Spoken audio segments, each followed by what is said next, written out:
¿Todo bien? Valdia, ¿quieres comentar? No, todo bien, Alberto, aquí vamos. Perfecto.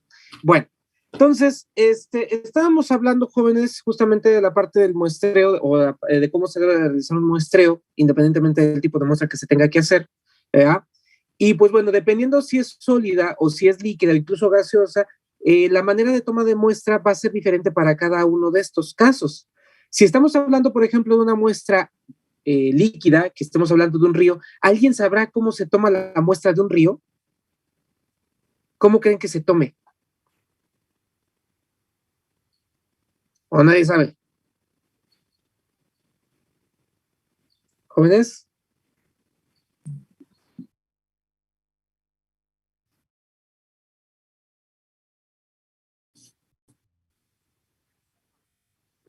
Bueno, en dado caso, en el caso de las muestras ambientales, más que tomar una muestra representativa, se toma una muestra más aleatoria, ¿no? Entonces, por ejemplo, si tenemos un río que su caudal es muy grande, se toma de diferentes puntos del caudal de manera aleatoria. Lo que sí se hace en el caso de las muestras ambientales de agua es que se toman muestras de agua a diferentes profundidades. No es lo mismo la superficie a la parte media del río a la parte del fondo, ¿no? Al menos de un cuerpo de agua, al menos se deben de tomar 20 litros de muestra, al menos, ¿sí? Entonces, la ventaja que tiene esa muestra es de que ya está homogeneizado o aparentemente está homogeneizada, ¿sí? Si fuera una muestra de suelo, pues casi lo mismo, se toma de ciertos puntos la muestra de suelo, pero ahí sí la tenemos que homogeneizar porque los suelos no son tan homogéneos como parecen. En el caso de una muestra sólida, jóvenes, cuando nosotros tomamos una muestra sólida que está muy particulada, ya que la tomamos, ya que hicimos la toma de la muestra, ¿qué es lo que debemos de hacer con ella? Si es una muestra completamente particulada, ¿cómo se hace el tratamiento de la muestra previo al análisis? ¿Qué tenemos que hacer? Hay que triturarla, ¿no? Para homogenizar. Bueno, triturarla sería si es que el tamaño de la muestra es muy grande y quisiéramos llevarlo a un polvo. Una vez de que ya hicimos eso, si es que tenemos la necesidad de triturarla, por ejemplo, tabletas, ahí en ese caso las tabletas sí las tenemos que triturar porque el tamaño de la muestra es muy grande. O una semilla, por ejemplo, muestras de semilla. Una vez de que ya están bien trituradas y que la muestra ya tiene apariencia de polvo, como la tratamos, ¿qué más le hacemos? Según tengo entendido, tenemos que seccionarla, ¿no? Ok. Y ese proceso de seccionar, ¿cómo se le conoce? Tiene su nombre. ¿Muestreo? No, el muestreo yo ya lo hice al momento de tomar la muestra, que ya quedamos que debe ser aleatoria y representativa. Método Ahora, el tratamiento de la muestra, ¿mande? ¿Se llama método de cuarteo? Método de cuarteo. El método de cuarteo, jóvenes, básicamente lo voy a utilizar sobre muestras que sean de tamaño de partícula muy pequeña, ya prácticamente polvos. Y entonces, vamos a suponer que, por ejemplo, tengo una tonelada de harina. De esa tonelada de harina, ¿cuánto sería lo representativo?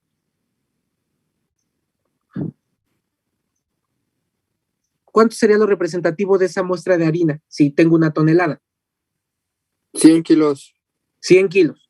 Esos 100 kilos yo los voy a voy a tratarlos por el método de cuarteo para poder tener una cantidad de muestra más pequeña que sea más fácil de pesar, ¿sí? Entonces, ¿en qué consiste el método de cuarteo, jóvenes? ¿Qué es lo que voy a hacer en un método de cuarteo?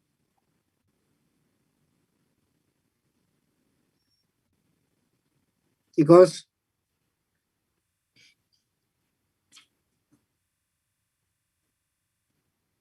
Chicos, ¿qué es el método de cuarteo? ¿Qué investigaron?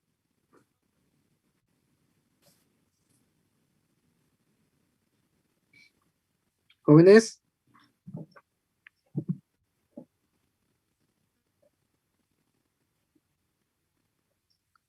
¿A poco no lo investigaron? Era parte del previo. ¿Qué es el método de cuarteo?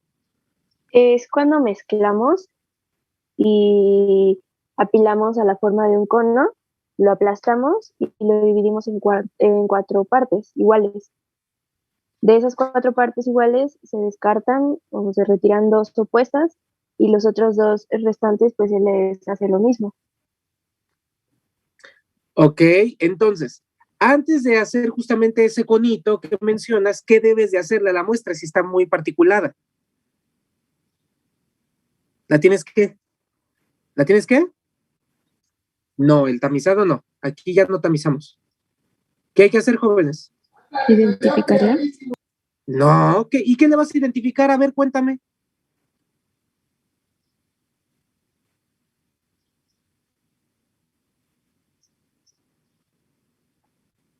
¿Qué es lo que hay que hacerle a la muestra, jóvenes, para llegar a ese conito?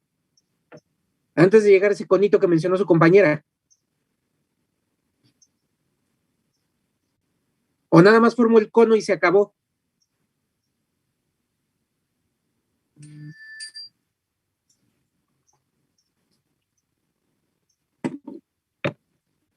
Jóvenes.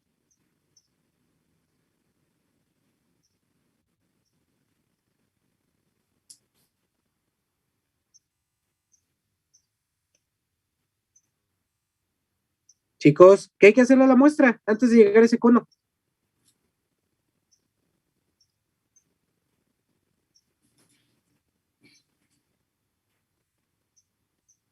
Jóvenes, ¿limpiarla? Ah, hay que homogeneizarla, ¿sí? Entonces, esa forma de homogeneizar, si yo, por ejemplo, nada más tengo una cajita, ¿con qué creen que se hace esa, cómo se hará, cómo haremos ese proceso de homogeneizar la muestra? ¿Qué se ocupará como material para poderla homogeneizar? ¿Un qué? ¿Qué es eso? Puede ser más fácil si se trata de algo sólido. ¿Cómo mezclas algo sólido? ¿Con qué? En la cocina, ¿cómo hacen mezclas de sólidos? Puede ser, de hecho, industrialmente se ocupa una especie de batidora que permite justamente mantenerla homogeneizada la muestra. ¿Y si no tengo batidora? Con una cuchara. Con una cuchara, ¿no? Estrictamente podría ser con una palita, ¿verdad? Y con esa palita o con la cuchara nosotros estamos homogeneizando constantemente la mezcla. Cuando nosotros la estamos homogeneizando, el primer paso sería homogeneizar, ¿no? Una vez de que ya la tenemos bien homogeneizada, ¿qué sigue? Ahora sí Formar que el cono. voy a formar el cono, ¿sabes? Entonces voy a formar el conito y una vez que formé mi conito, básicamente una montañita ahí, ahora sí que le voy a hacer ese conito. Aplastarlo. Aplastarlo para formar ¿qué cosa? Para dividirlo en 4, pero ese conito aplastado va a tener qué forma aparentemente, ¿de un qué?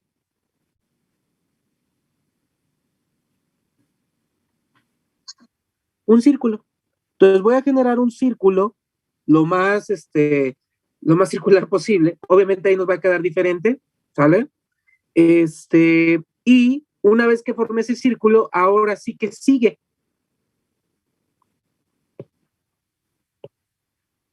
Partirlo en 4 secciones. Ya que lo partí en 4 secciones, ¿qué sigue? Retirar 2 partes opuestas de esas 4. Ok, retiro estas 2 partes opuestas. ¿Y qué voy a hacer con los apartados que quedaron? Homogeneizar. Los voy a volver a homogenizar. Entonces aquí quedaron mis 2 partes y estas las tengo que volver a homogeneizar. ¿Sí o no, jóvenes? Ya que lo volví a homogeneizar, ¿qué voy a volver a hacer? Pero ahora, ¿qué partes son las que voy a descartar?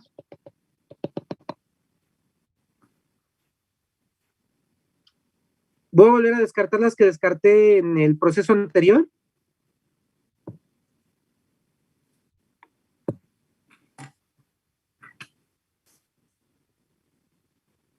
Chicos.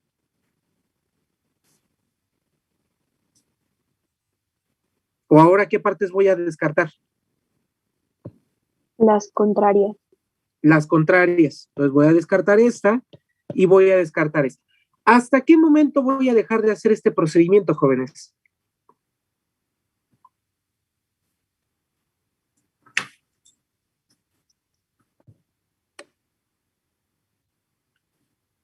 Chicos.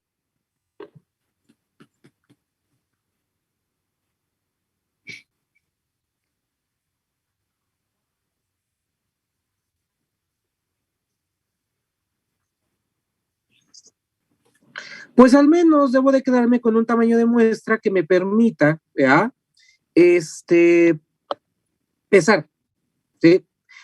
Dependiendo de la norma que nosotros ocupemos o dependiendo de la muestra, es la mínima cantidad que yo necesito dejar para poderla pesar y obviamente que me quede lo suficiente para hacer repeticiones, ¿no?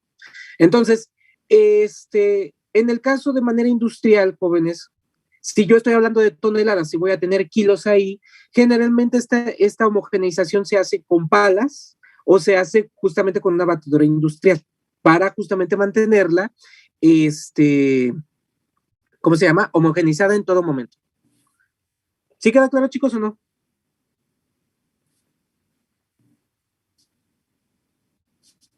Entonces, esto sería el método de muestra, el método de cuarteo. Hay muchos métodos dependiendo del tipo de sólido que podemos ocupar para tratamiento de muestra. Hay métodos donde simplemente se mete, por ejemplo, en el caso de los granos, si tenemos un costal de frijol, se mete dentro del costal de frijol como un tubo y ese tubo se abre dentro del costal para justamente tomar un pedazo de muestra a cualquier profundidad dentro del costal. No sé si lo vieron ahí en la antología cuando estuvieron leyendo esta parte. ¿Sí o no, jóvenes? No me acuerdo cómo se llama el método, pero ese es, en principio, esa sería la descripción, ¿sale? En este caso, las muestras que ustedes investigaron son muestras particuladas, son prácticamente polvos, algunas, otras tienen un tamaño de partícula un poco mayor, por ejemplo, la avena, que obviamente debemos de triturar, incluso la croqueta. En este caso, jóvenes, lo que nosotros queremos determinar es el contenido de humedad presente en estas muestras. ¿Cuál será la importancia o por qué será importante determinar el contenido de humedad en este tipo de muestras? Porque aumentan peso, ¿no? Y sería una pérdida. Más que aumentar peso, ¿qué problema tiene si una muestra tiene un grado de humedad grande? ¿Por qué será importante determinar la humedad en un alimento, en un medicamento, en un excipiente? Porque favorece el crecimiento de microorganismos. ¿Me estás diciendo o me estás preguntando? No, le estoy diciendo. Favorece justamente el crecimiento de microorganismos. Y en el caso de los alimentos no me conviene que eso pase.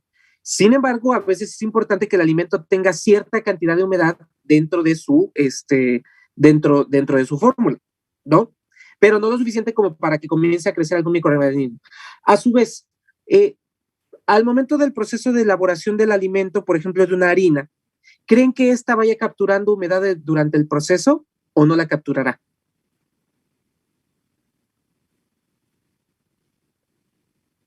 ¿Jóvenes? Sí, captura. Claro que captura. Va a capturar cierta cantidad de humedad durante el proceso de elaboración de la harina. Entonces, si yo ya observo que mi harina ya contiene un porcentaje de humedad que no cubre con la norma, ¿qué podríamos pensar también?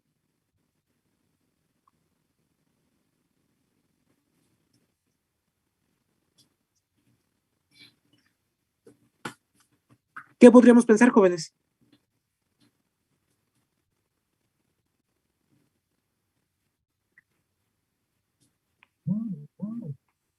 Chicos. ¿Que está contaminada? Más que contaminada, si estamos hablando de la maquinaria de tu industria.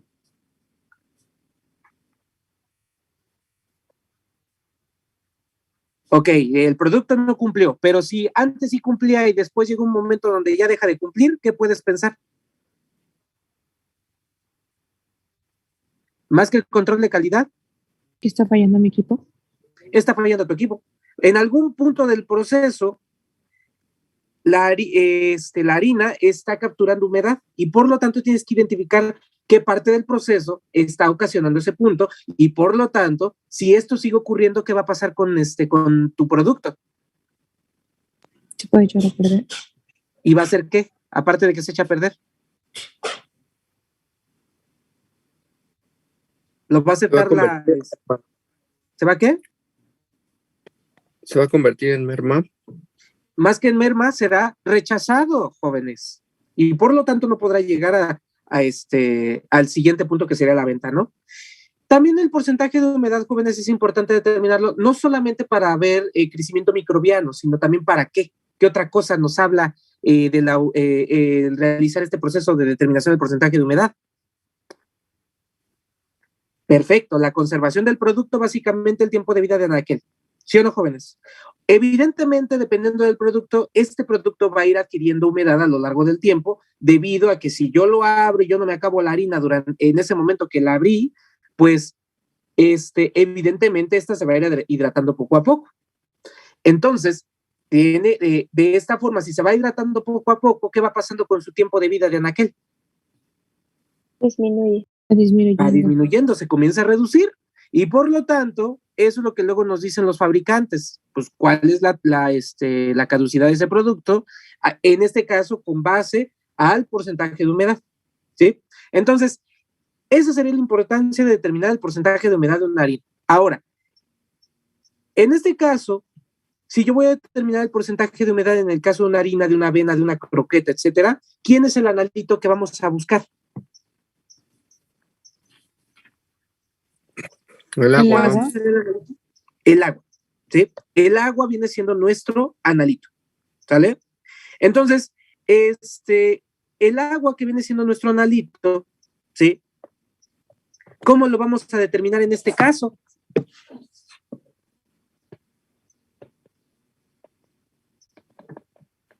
Entonces, aquí vamos desglosando. La muestra puede ser avena.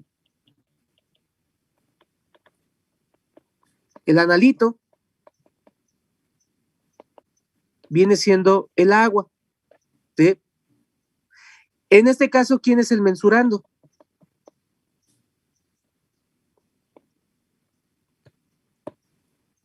¿Cuál es el mensurando? El porcentaje de humedad.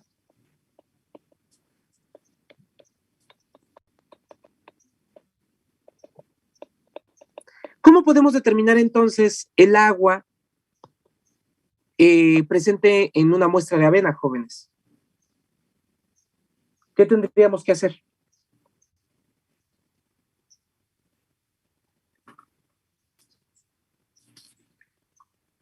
¿Qué criterios hay que tomar en cuenta para poder determinar el agua presente en esta muestra?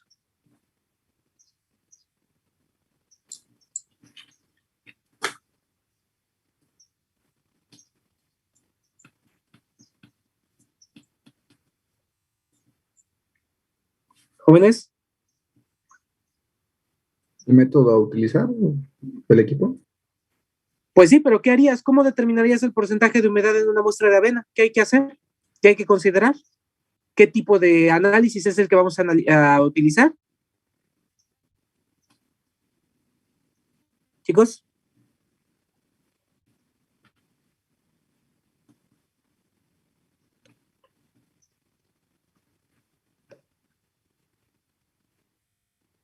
¿Podría ¿Jóvenes? usarse la gravimetría? ¿Cuál? Ya vimos que hay dos. ¿Cuál?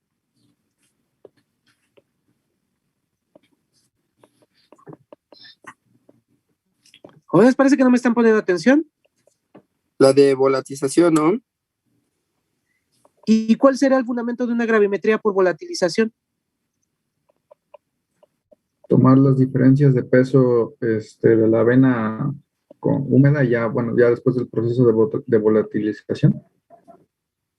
¿Y cómo fue el proceso de volatilización o cómo le eliminaste el agua presente en la muestra? ¿Qué tuviste que hacerle a la muestra? ¿Calentarla? ¿Me estás preguntando o me estás diciendo? Estoy diciendo. Ah, tuviste que calentarla. ¿Y cuál será el criterio de selección de la temperatura de calentamiento de la muestra? Pues la temperatura de ebullición del agua. Ok, ese sería un primer criterio, la temperatura de ebullición del agua. ¿Y qué más debo de considerar para poder plantear mi procedimiento para determinar el contenido de agua en esta muestra? ¿Qué más, jóvenes? Las propiedades de la avena en sí, si no se descomponen las proteínas o me puede causar una reacción no deseada. Perfecto. Justamente ese punto es importante. El criterio de selección de la temperatura que voy a utilizar para poder volatilizar el agua también va a depender de los otros componentes que tenga la muestra. Porque si resulta que la muestra comienza a ser termolábil o comienza a degradarse o cosas del estilo, esa temperatura que seleccioné, por ejemplo, la temperatura de ebullición del agua, ¿será adecuado? No, ¿qué tal si la tuesto? Exactamente. Por ejemplo, si yo quiero determinar el porcentaje de humedad presente en azúcar, No se puede. ¿podríamos correr algún riesgo utilizando la temperatura de ebullición del agua o mayor a esta para eliminar el agua del azúcar? Sí, se caramelizaría, ¿no? Podría ser que una parte se caramelizaría, ¿no? Ahí tendríamos que ver cuál es la temperatura de caramelización del azúcar para evitar que eso ocurra y obviamente tendría que trabajar en una temperatura menor, ¿sale? Ahora díganme, ¿será solamente agua lo que se va a volatilizar al momento en que yo aumente la temperatura de la muestra?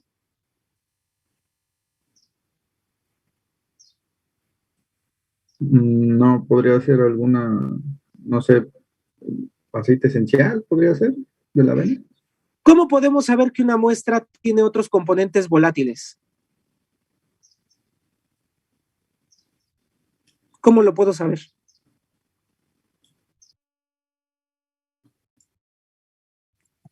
Pues ya previamente está su análisis esencial, ¿no? Más que su análisis esencial, si por ejemplo, tú en tu casa quieres saber si algún producto comercial tiene algo más que se pueda volatilizar aparte del agua, ¿qué tendrías que hacer? ¿Es leer sus ingredientes o...? Bueno, con leer los ingredientes a veces no es suficiente, más fácil, jóvenes. Piensen, ¿cómo pueden saber que alguna muestra tiene componentes volátiles? Lo único que me viene a la mente es, pues, si huele, ¿no? Exactamente, pues si tiene aroma, quiere decir que tiene componentes volátiles. Entonces, al momento en que nosotros ponemos a calentar la muestra, no solamente se va el agua, o no solamente se volatiliza agua, sino también se volatilizan otros componentes. Sin embargo, ¿cuál es el mayoritario de todos estos? Obviamente, El agua. el agua. ¿Sí? Entonces, el agua es el componente mayoritario y con respecto a ella es que se determina su porcentaje de humedad, a pesar de que otros componentes se volatilicen en el proceso. ¿Sale? Entonces, el proceso al final de cuentas es un método donde nosotros tenemos que calentar la muestra. ¿Y cuántas veces será necesario calentarlo para poder asegurarnos de que ya todo el agua se liberó de la muestra o que todos los componentes volátiles se liberaron de la muestra? ¿En qué momento voy a detener el proceso?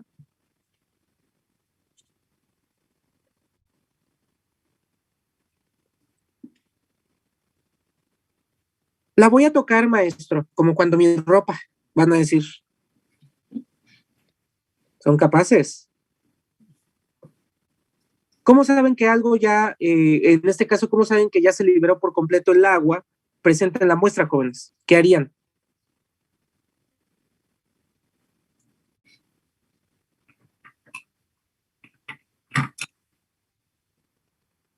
Chicos.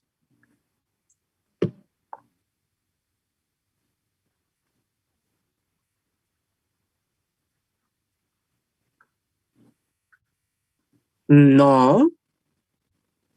A ver, si tú quieres determinar el porcentaje de humedad presente en una avena, ¿cuál será el procedimiento a seguir? ¿Qué tendrás que hacer para poder determinar que toda el agua ya fue liberada de la muestra? ¿Cómo lo harías? Podemos checar el punto de ebullición en el que está la muestra y si es mayor a 100, nos quiere decir que pues el agua ya no está presente en esa muestra.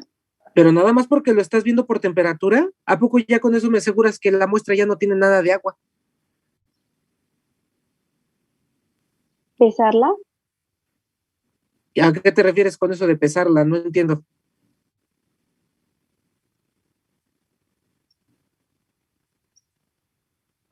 Nada más así pesándola. Ya como ya la pesé una vez, maestro, ya aseguro que ya no tiene agua. ¿Ya con eso es suficiente? No. Entonces, a ver, chamaquitos, piensen, utilicen ese cerebro, aunque sea por primera vez en su triste vida. ¿Qué hay que hacer? ¿Cómo le hacemos para determinar que ya algo ya no tiene agua? Sí.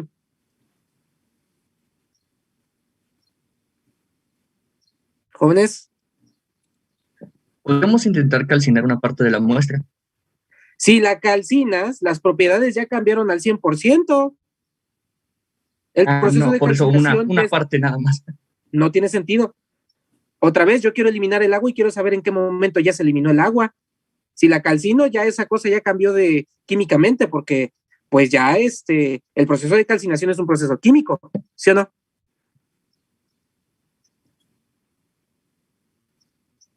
A ver, chamaquitos, preprimarios, Pues ¿qué hay que hacer? a ver, al principio la pesamos, ¿no? Y si la pesamos Ajá. otra vez, pues perdió peso, pero pues no sabemos si ya perdió toda el agua como tal, ¿no? O sea, Ajá. podríamos usar una vena de referencia, por así decirlo, que ya esté No, física. una vena de referencia no. De hecho, ibas bien, hasta que mencionaste eso de la vena de referencia. A ver, ¿alguna otra idea? Pues es que se me ocurre por el aspecto, Colin, pero es muy a ojo de buen cubero eso, ¿no? No, recuerden que estamos en analítica, entonces todo tiene que estar con base en mediciones, ¿sí o no? ¿Podríamos pesarla hasta llegar a un punto en el que tengamos un peso constante? Justamente, Víctor, eso mero. Voy a pesarla, y no solamente pesarla, sino voy a tener que pesarla, ¿y qué más voy a tener que hacer? Aparte de pesarla, ¿qué tengo que volverle a hacer a la avena? Para llegar a lo que dijo Víctor. Volverla a calentar, ¿no? Volverla a calentar, volverla a pesar, hasta que llegue a una masa, ¿qué? Sí, Constante.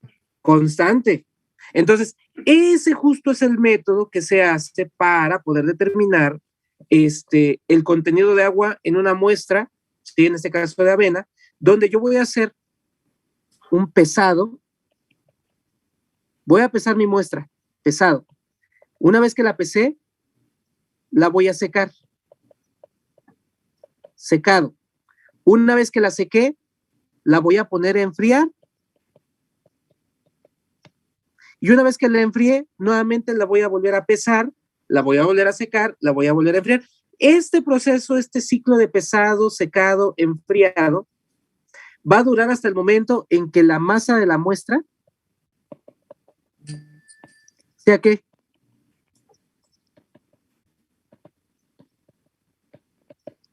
¿Sea qué, jóvenes? Constante. Constante. Sea constante.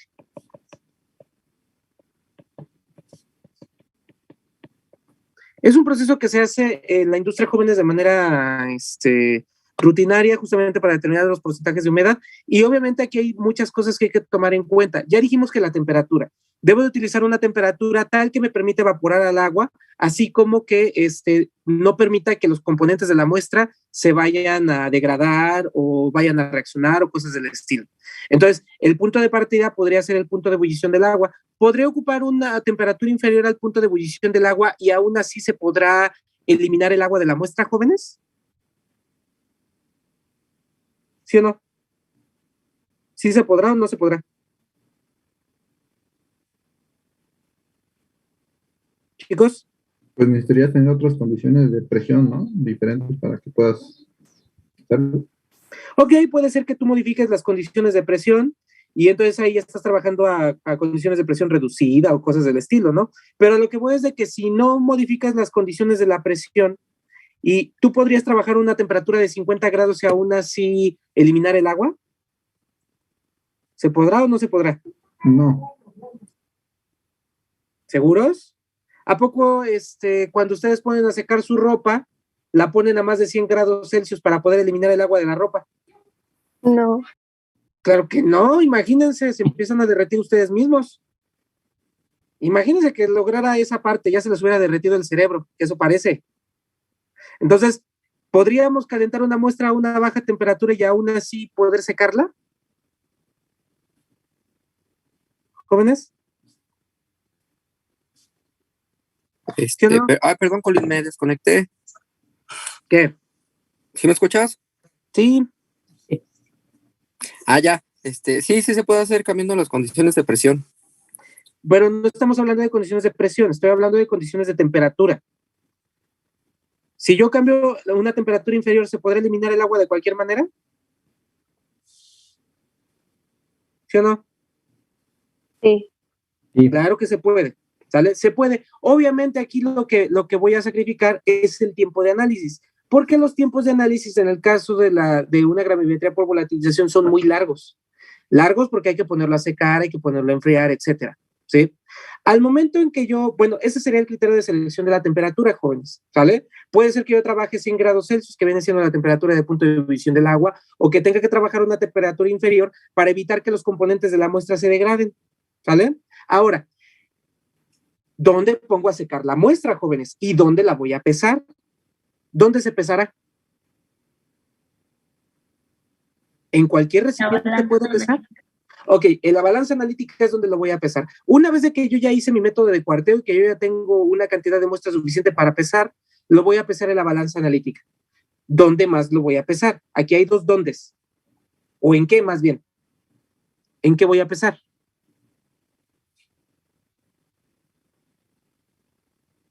¿Chicos?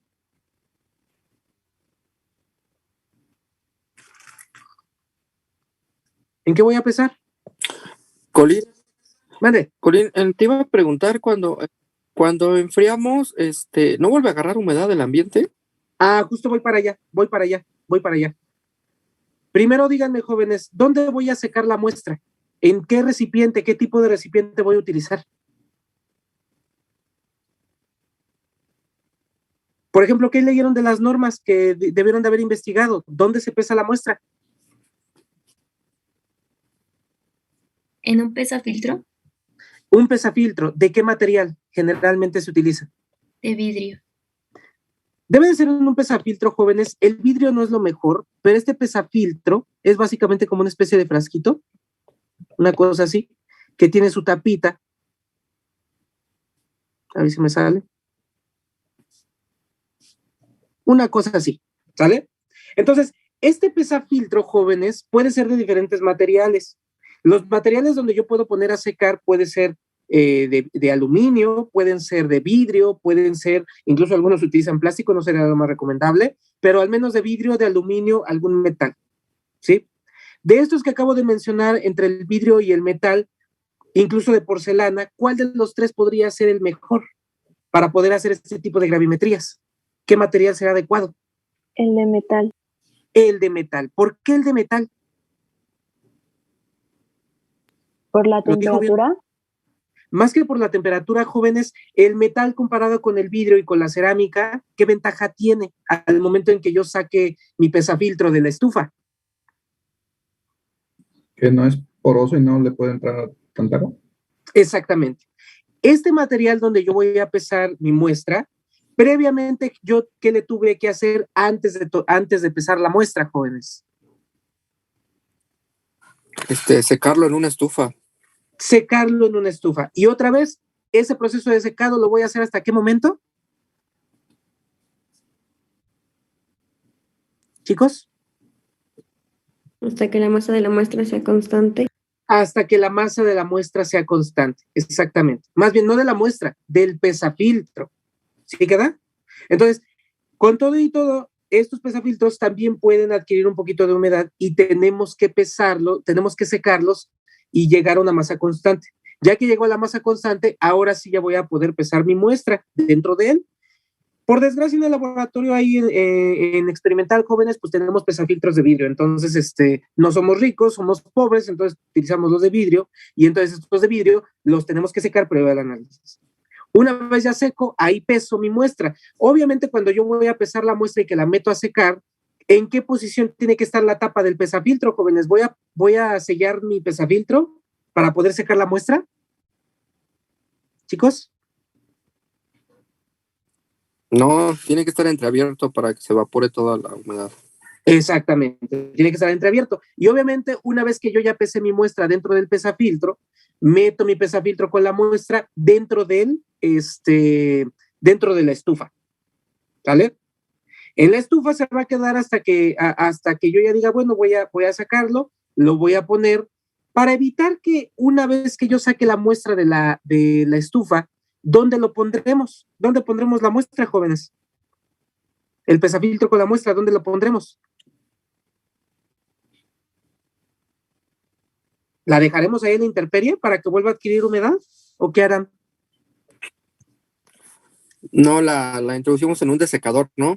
Exactamente. Lo vamos a introducir dentro de un desecador y ese desecador va a tener algún agente desecante. ¿Cuáles son los agentes desecantes que tenemos, jóvenes, que podríamos utilizar? Oye, Colin, una pregunta, y por ejemplo, en el desecador, ¿no importa la temperatura que tenga la muestra? ¿Lo metemos así? Sí, porque luego sacándolo de la estufa. El desecador nada más te va a permitir que no adquiera humedad y que llegue a temperatura ambiente. Ok. Un desecador, jóvenes, viene siendo una cosa de este estilo. Entonces, en el desecador, ¿qué sustancias podemos ocupar como agentes desecantes, jóvenes? Cloruro de calcio. Cloruro de calcio es el más utilizado. ¿Qué más?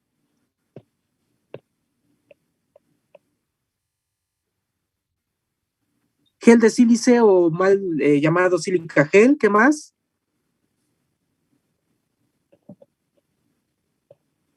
¿Qué más, jóvenes? Alúmina. Alúmina. Esos compuestos que acaban de mencionar son buenos agentes desecantes y una vez de que ya salga mi pesafiltro de la estufa, lo vamos a meter dentro del desecador. ¡Ah, demonios! Entonces, lo meto dentro de mi desecador, ¿verdad?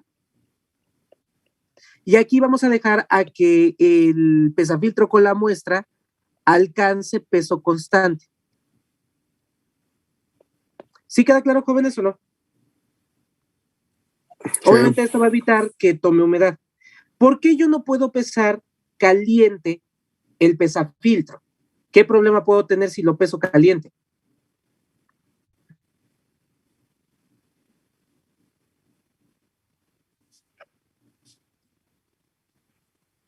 No va a registrar la masa correcta. La masa no se va a registrar de manera correcta, porque cuando yo peso en una balanza, ¿qué fuerzas están involucradas ahí, jóvenes? ¿Y qué problemas hay cuando tenemos un objeto caliente y yo lo quiero pesar así caliente?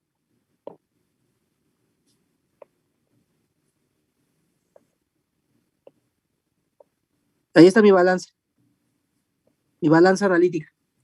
Entonces, ¿qué problemas tengo al momento de pesar calientes en esta?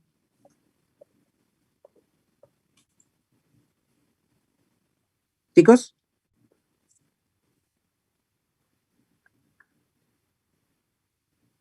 Chicos. ¿Por el aire? Ok, el aire. ¿Y qué le modifico al aire si yo peso en caliente? ¿O qué con el aire? No entiendo.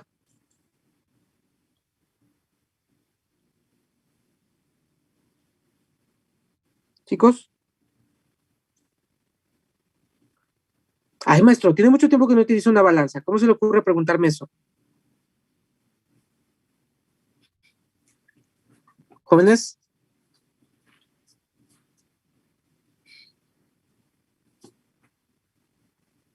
Jóvenes, ¿qué problema tengo si yo peso en caliente? ¿Qué se modifica? Pues si es metal, pues, se dilata, ¿no? Y eso aumenta disminuye su densidad, ¿no? Porque aumenta su volumen. Ok, entonces en el caso de no solamente los metales, cualquier material, si yo le aumento la temperatura o la disminuyo mucho, la densidad cambia. Las balanzas analíticas no están diseñadas para pesar objetos calientes, porque no solamente eso, jóvenes, ¿por qué es importante la cámara que tiene arriba la balanza? O ese cubo que está arriba de la zona donde se pesa. ¿Por qué? Porque el aire también, ¿qué? El aire también, ¿qué tiene? No me refiero a que tenga, ¿qué tiene? Si estamos hablando de pesar en una balanza, ¿qué tiene el aire? Masa. También tiene masa. Y esa masa, a su vez, ¿verdad? También se puede modificar por efecto de la temperatura. Por otro lado, el platillo que tenemos aquí se conecta con el mecanismo de la balanza, jóvenes, a partir de un resortito. Ese resortito también es sensible a la temperatura y se puede tronar. ¿Sí queda claro, jóvenes, o no? Y luego es que no se estabiliza la balanza, maestro. Pues sí, no se estabiliza porque ya la echaste a perder, ¿vale? Entonces, tiene que estar frío, a menos de que hablemos de una termobalanza, ahí ya es otra cosa. Ya en una termobalanza yo sí puedo pasar el objeto caliente, pero en el caso de una balanza analítica convencional no se puede por estas causas. ¿Queda claro, jóvenes, o no? ¿Sí o no, jóvenes? Sí. Y aparte también hay que revisar que la balanza, antes de usarla, esté como y como. Chicos. Nivelada, limpia. Nivelada y limpia, al menos, ¿sale? Y recuerden que el nivel de las balanzas se encuentra en la parte trasera en forma de burbuja. Hay una burbujita ahí. ¿Dónde? Si mi burbuja está por acá, ¿qué quiere decir? Está desnivelada, tiene que estar en el centro. Exactamente. Esta burbujita tiene que estar en el centro y para poderla nivelar, ¿qué voy a utilizar?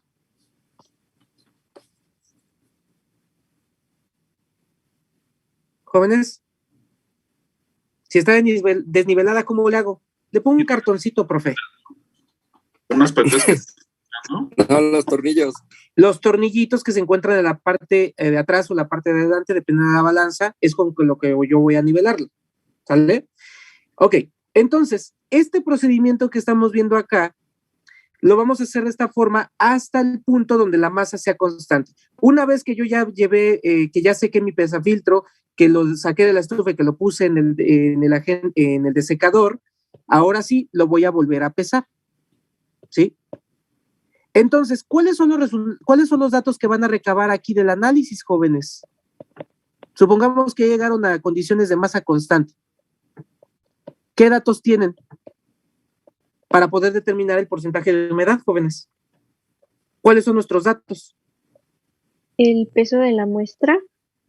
¿Y cómo determinaste el peso de la muestra? ¿De manera directa? No.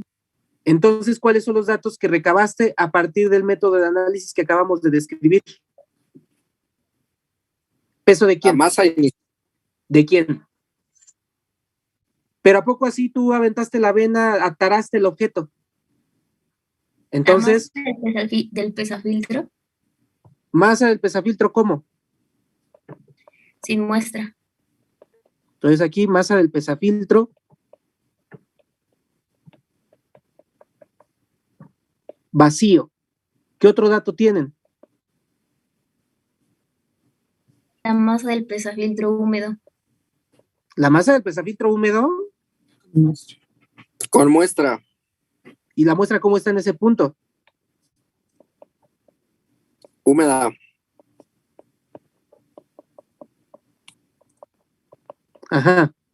¿Qué otro dato tienen? La masa del pesafiltro con la muestra seca.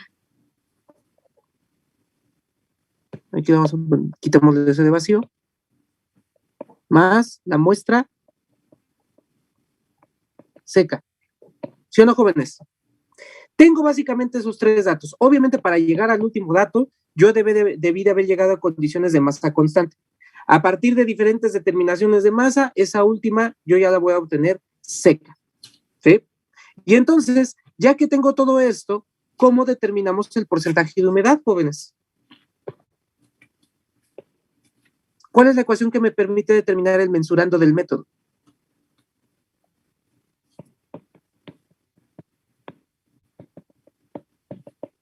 ¿Cómo se determina?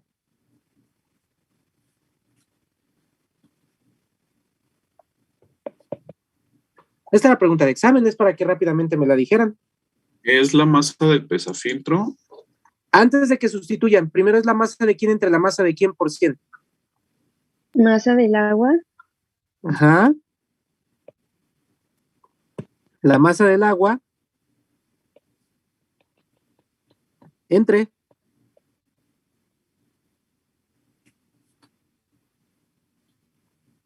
¿qué más? Uy, creo que van a sacar cero en este primer examen. Entre la masa de la avena. Ok, la masa de la muestra, ¿no? ¿Qué más? Por 100. Por 100. Ahora sí, en este caso no podemos determinar la masa de agua de manera directa. ¿Qué tuvimos que hacer? ¿O cómo determinamos la masa del agua y cómo determinamos la masa de la muestra, jóvenes? Por diferencia. Por diferencias. Para no estar describiendo todo eso, le voy a poner letras a esto. A, B y C. Entonces, ¿cuál es la diferencia que tengo que hacer para llegar a la muestra, a la masa del agua? La diferencia de la muestra húmeda y la muestra seca. Ok, entonces, B menos C, ¿no? ¿Sí o no, jóvenes? Sí. ¿Y cómo determinamos la masa de la muestra?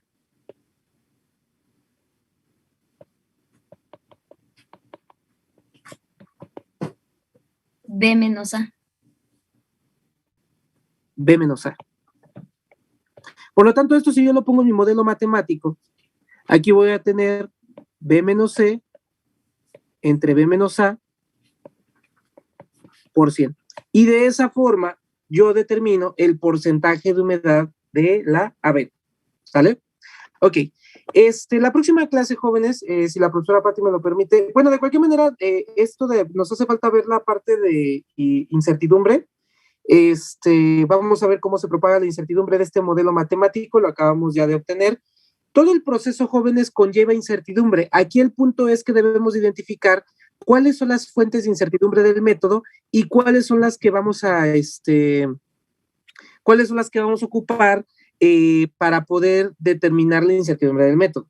Porque a pesar de que todo el método, desde la toma de la muestra, tiene incertidumbre, no todo lo vamos a considerar dentro del modelo matemático para calcular la incertidumbre. Entonces, la próxima clase, yo creo que nada más me tomo unos 10 minutos en esta parte. De cualquier manera, el modelo de incertidumbre, jóvenes, es similar incluso para el que vamos a ver para precipitación. Entonces, les voy a dar unos datos de esto, se los voy a subir en Classroom para que los comiencen a tratar. Y por favor, jóvenes, lean el documento donde viene los modelos de incertidumbre y quiero que me traten de determinar la incertidumbre del método por medio de derivadas parciales. ¿Queda claro, jóvenes, o no? Aquí ya está el modelo matemático. Ya nada más lo vamos a puntualizar la próxima clase. Entonces, quiero que traten de calcular la incertidumbre del método con los datos que les voy a dar y traten de todo lo que acabamos de platicar, hagan el procedimiento ustedes de qué fue lo que se hizo. Yo nada más te voy a dar puros resultados. ¿Queda claro, jóvenes, o no? ¿Dudas, comentarios? Todavía, bueno, ¿para cuándo entregaríamos el reporte o todavía? Yo creo que dentro de 20 días. Todavía no se preocupen por eso. Quiero ver qué tanto pueden hacer y la próxima clase vamos a ver dudas. ¿Sale? Ok. ¿Estamos o no? Las asesorías, por cierto, jóvenes, Sí, bien. ¿Mande? ¿Qué? No, ¿Qué pasó? que sí, está bien. Las asesorías, jóvenes, puede ser que comiencen este viernes y si no hasta el próximo, ¿sale? Yo les comunico por Classroom. Pati, ¿algo que les quieras decir? Pues únicamente, bueno, acerca de lo que dices, bueno, si tú terminaras esta parte de la práctica de determinación de humedad, ven la parte de incertidumbre, sí empezaríamos con el siguiente tema que sería gravimetría previa precipitación. Lo que yo observé en la clase de hoy es que no hicieron el previo muchos de ustedes. El hecho de que no se revise no quiere decir que no lo hagan, chicos. Nos damos cuenta porque cuando les preguntamos no queremos que lo traigan ya aprendido, con que lo busquen, lo que investigaron, nosotros nos damos cuenta, nos leen la definición que encontraron. Creo que algunos trabajaron, pero fueron poquitos. ¿Por qué es importante esto? Porque, como dice el profesor Alberto, yo creo que el examen de hoy, la mayoría de ustedes no lo va a pasar, y eran conceptos que se supone que los iban a revisar. Entonces, ojo, por favor, traten de hacer sus cuestionarios para que sea más fácil para ustedes la clase. No sé qué opinas con respecto a esto, Alberto. Yo creo que no hicieron su tarea. Sí, lo mismo digo. O hicieron muy poquito o lo dejaron demasiado vago. Entonces, chicos, importante, hagan sus previos. A más tardar mañana les publico el segundo, que es el de precipitación, ¿sale? Háganlo para que puedan contestar todo esto, si no les va a ir muy mal, ¿sale? Ayer fueron las bajas, ya ni modo, ya se fregaron, así que necesitamos que se pongan a trabajar. ¿Sí? Ok. Bueno. Entonces, hasta aquí lo vamos a dejar, joven. Sí. Colín, entonces el previo, el de precipitación, ¿es para el otro miércoles o vamos a seguir con lo mismo? No, es para el próximo miércoles. Sí. La próxima semana hay mini examen y evidentemente vamos a terminar de revisar esto que nos hizo falta de este tema y comenzamos con el de precipitación. Y ya lo que me falta ya es nada. ¿Sale? Muy bien. Bueno, pues listo, jóvenes. Si ya no hay algo más, entonces nos veríamos la próxima clase. Que tengan un excelente día. Cuídense mucho, chicos. Excelente tarde. Bye. Gracias, profesor. Hasta luego. Hasta luego.